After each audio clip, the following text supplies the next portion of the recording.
दोस्तों मैं आशा करता हूँ आप सब लोग ठीक होंगे, सेफ होंगे। दोस्तों आज हम इस वीडियो में इंडियन इंग्लिश के जो हिस्ट्री पार्ट को आज हम कंटिन्यू करेंगे। इससे पहले हमने पोएट्री ड्रामा के ऊपर वीडियो ऑलरेडी किया हुआ है कि प्री इंडिपेंडेंस के टाइम का किस तरह का पोएट्री था, किस तरह का ड्रामा था। तो आज हम इस वीडियो में एक बहुत ही इंपॉर्टेंट टॉपिक शॉर्ट स्टोरी के ऊपर डिस्कस करेंगे कि प्री इंडिपेंडेंस के टाइम पर किस तरह से शॉर्ट स्टोरी लिखना स्टार्ट हुआ, कौन कौन से इंपॉर्टेंट शॉर्ट स्टोरी लेखक थे जिन्होंने शॉर्ट स्टोरी को लिखा है, और क्या क्या कैरेक्टरिस्टिक्स था, क्या फीचर्स था उस टाइम के शॉर्ट स्टोरी के ऊपर। बहुत ही इंपॉर्टेंट दोस्तों, इंग्लिश ऑनर्स के जो स्टूडेंट हैं उनके लिए बहुत ही इंपॉर्टेंट वीडियो है। तो चलिए वीडियो को स्टार्ट करते हैं।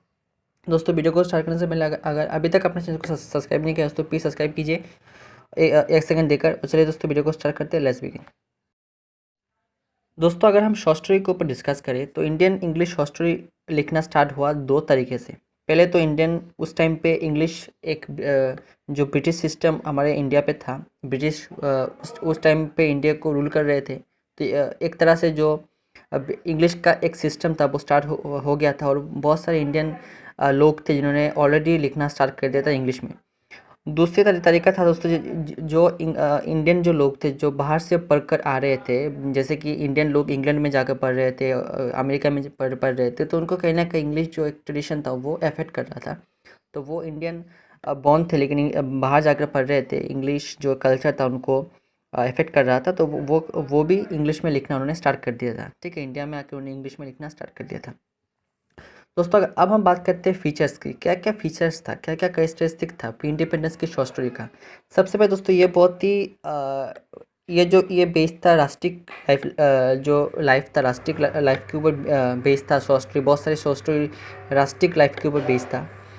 दूसरा जो दोस्तों बहुत ही इंपॉर्टेंट कैरेक्टरिस्टिक है वो है कि जो भी शॉर्ट स्टोरी लिखा जा रहा था उसमें तो बहुत सारे शॉर्ट स्टोरी सोशल रिफॉर्म के ऊपर लिखा जा रहा था। जैसे कि वुमेन जो एक शादी थी कि बहुत कम उम्र के जो लड़कियां थी उनको शादी कर दिया होता था पैसों के लिए, और क्योंकि बेटियों को उस टाइम पे बोझ समझा, मतलब लोग समझते थे कि बेटियां बोझ होती है। तो जो वुमेन जो एक प्रेशर है, वुमेन जो एक पेनफुल लाइफ वो स्पेंड करते थे, उसके ऊपर भी बहुत सारे शॉर्ट स्टोरी राइटर ने अपना स्टोरी को लिखा है। तो ये बहुत बड़ी फीचर है दोस्तों, कैरेक्टरिस्टिक है। उसके बाद डाउरी सिस्टम, ये भी इसके ऊपर भी बहुत सारे शॉर्ट स्टोरी राइटर ने अपना लिखा था। उसके बाद दोस्तों जो फीचर है वो है बहुत ही रियलिस्टिक था। मतलब जो भी शॉर्ट स्टोरी उस टाइम पे लिखना होता था वो बहुत ही रियलिस्टिक था, रियलिस्टिक बेस था। मतलब जो भी उस टाइम पे जो भी चल रहा था, रियलिटी था, उसके ऊपर राइटर ने अपना शॉर्ट स्टोरी को लिखा है। ठीक है, उसके बाद दोस्तों जो फीचर है वो आता है कि उस टाइम पे शॉर्ट स्टोरी जो इंग्लिश जो सिस्टम था उसके ऊपर लिखना होता था। जैसे कि दोस्तों उस टाइम पे इंडिया में प्री इंडिपेंडेंस के टाइम पर, ब्रिटिश के टाइम पर किस तरह से एजुकेशन सिस्टम था, लोगों की क्या क्या फिलोसफी थी, क्या साइकोलॉजी थी, इसके ऊपर भी अपनी शॉर्ट स्टोरी लिखना होता था। दोस्तों ये कुछ फीचर्स थे, कैरेक्टरिस्टिक थे शॉर्ट स्टोरी का उस टाइम पे, प्री इंडिपेंडेंस के टाइम पर।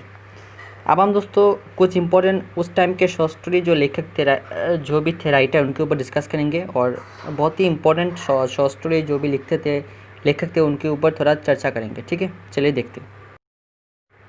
दोस्तों प्री इंडिपेंडेंस के टाइम पर जो बहुत ही फेमस शॉर्ट स्टोरी लिखते थे वो थे मुल्क राज आनंद। इनका दोस्तों शॉर्ट स्टोरी बहुत ही रियलिस्टिक होता था। वो उस टाइम के ब्रिटिश सिस्टम के ऊपर उन्हें बहुत भी मॉक किया है और लिखा है। उनकी जैसे एक बहुत बड़ी शॉर्ट स्टोरी एक था वो है टू लेडी राम्स। यहाँ पे दोस्तों उन्होंने ब्रिटिश जो रूल था उसको कहीं ना कहीं मॉक किया है। ठीक है, तो ये बहुत ही इंपॉर्टेंट शॉर्ट स्टोरी है। और उनकी शॉर्ट स्टोरी दोस्तों बेस्ड था इंग्लिश सिस्टम के ऊपर। इंडिया में जो ब्रिटिश रूल था उसमें जो सिस्टम था उसके ऊपर उन्होंने अपना शॉर्ट स्टोरी लिखा है। वो बहुत दोस्तों मतलब बहुत ही रियल था, रियलिटी के ऊपर बेस्ड था। ठीक है, उसके बाद दोस्तों जो शॉर्ट स्टोरी लेखक आते हैं राइटर, उनका नाम है मंजेरी इस्बारम।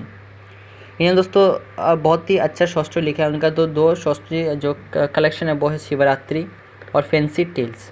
ठीक है, उसके बाद दोस्तों जो फेमस शॉर्ट स्टोरी लेखक आते हैं उनका नाम है राजा राव।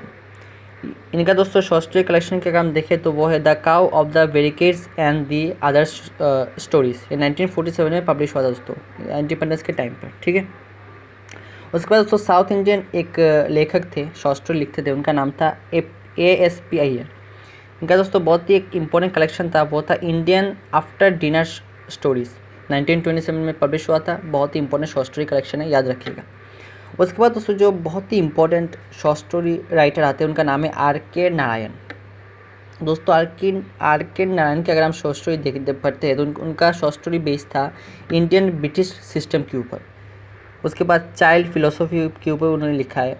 एजुकेशन सिस्टम कैसा था तब के टाइम में इंडिया में, प्री इंडिपेंडेंस के टाइम पर उसके ऊपर उन्होंने लिखा है। यूथ के टाइम, यूथ का जो एक टाइम होता है कैसे वो ग्रो करता है, इसके ऊपर उन्होंने लिखा है। इनका दोस्तों अगर शॉर्ट स्टोरी हम देखें स्वामी एंड फ्रेंड्स, ये दोस्तों एक नॉवेल है बेसिकली। तो उन्होंने इस यहाँ पे ये सब डिस्कस किया है कि कैसे प्री इंडिपेंडेंस के टाइम पर इंडिया में एजुकेशन सिस्टम था, कैसे हमारे जो एक ट्रेडिशन को मॉक करना होता था, यूथ के ऊपर उन्होंने लिखा है। इनका दोस्तों अगर हम शॉर्ट स्टोरी कलेक्शन को देखें तो वो है मालगुडी डेज, जो 1943 में पब्लिश हुआ था। कुछ नॉवेल्स भी थी इसमें। उसके बाद an astrologer's days and the other stories 1947 में पब्लिश हुआ था। दोस्तों आज के लिए इतना ही। आज के इस वीडियो में हमने शॉर्ट स्टोरी को डिस्कस किया है। प्री इंडिपेंडेंस के टाइम पर किस तरह से शॉर्ट स्टोरी ग्रो हुआ, क्या क्या फीचर था, कैरेक्टरिस्टिक था, और कितने इंपॉर्टेंट राइटर उस टाइम पे शॉर्ट स्टोरी लिख रहे थे। दोस्तों आशा करता हूँ ये वीडियो सबके लिए बहुत ही हेल्पफुल होगा। दोस्तों आज के लिए इतना ही। गुड बाय, अच्छे रहिए, स्वस्थ रहिए।